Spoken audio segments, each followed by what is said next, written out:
Oi, eu sou a Jo, esse aqui é o Don't Give Me Food e hoje eu falo um pouquinho sobre Peter Pan, do J.M. Barrie. Esse livro é uma releitura pra mim, só que fazem muitos anos que eu li, então valeu a releitura.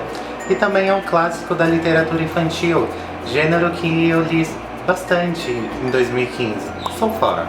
A história começa nos apresentando a Wendy, que é a nossa personagem principal, e toda a família dela. Ela dorme com os irmãos e a mãe deles tem o costume de contar a história para eles dormirem. O Peter aparece em primeiro momento nas lembranças desses meninos, enquanto a mãe deles arruma as memórias recentes e deixa tudo certinho na mente deles. Lembrando que Peter Pan é um livro bem fantasioso, então eu recomendo você abraçar o seu lado imaginativo para você aproveitar melhor a história.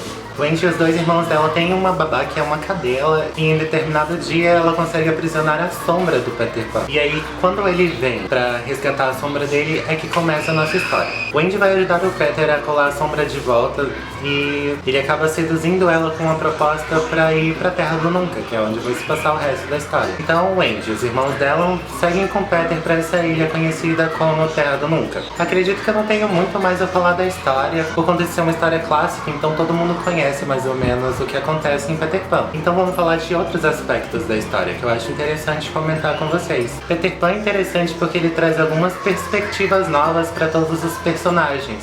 A personalidade de todos é extremamente bem construída, todos eles têm algum aspecto diferenciado ou em comum para o personagem. Por exemplo, o nosso vilão da história, que é o Capitão Gancho, ele sente medo. Então ele quebra aquele conceito de que vilões são maus e não tem medo de nada. E são esses aspectos que deixam a história mais interessante. Relendo Peter Pan, eu achei o começo um pouco devagar demais pra mim, eu achei meio chato até. E o que me motivou a continuar lendo é saber que, de certo ponto, até o final, a história fica sensacional.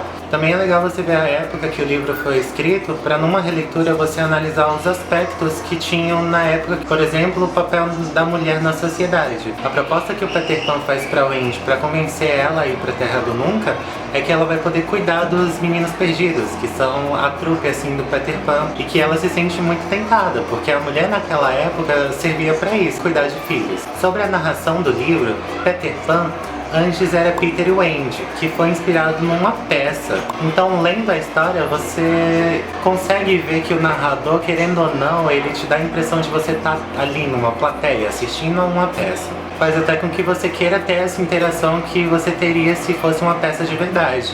Só que isso é tão bom quanto ruim. Tem alguns momentos do livro em que o narrador faz essa tentativa de interação com quem tá lendo, que não funcionou bem pra mim.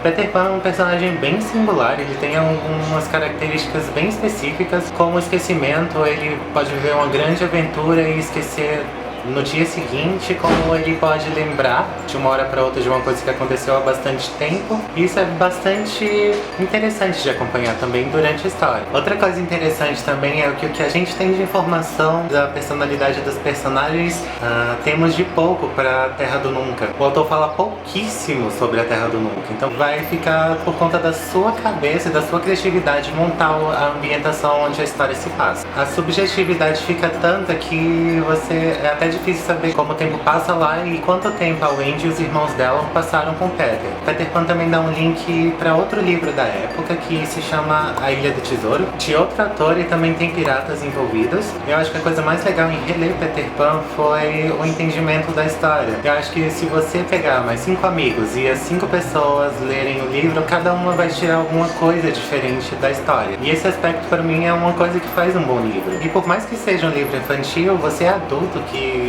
talvez nunca tenha lido e se interesse por ler, vai dar pra tirar algum proveito também. Vamos falar um pouquinho da edição? Essa edição daqui é mais uma dos clássicos da Zahara e ela é comentada e ilustrada. Assim como o Mágico de Oz, se você não sabe nada da história, pula todas as introduções e todas as explicações e vai direto pra história. Depois você volta e lê, porque é bastante interessante como ele vai dar uma descrição de todos os personagens e o que ele trouxe de diferente. O livro traz algumas ilustrações também que remete bem ao tipo de arte que era feita na época. Por exemplo, essa imagem aqui ou essa imagem aqui. E no final também vai ter uma linha do tempo sobre a vida do autor. Peter Pan é de um entendimento individual, uma história bastante fantasiosa e um lembrete para você nunca deixar sua criança interior morrer. Relendo esse livro, eu percebi que eu preciso de uma escala para classificar indicações que eu dou pra esse livro. Mas digamos assim, numa escala de 1 a 5, eu recomendo em 4 pra todo mundo.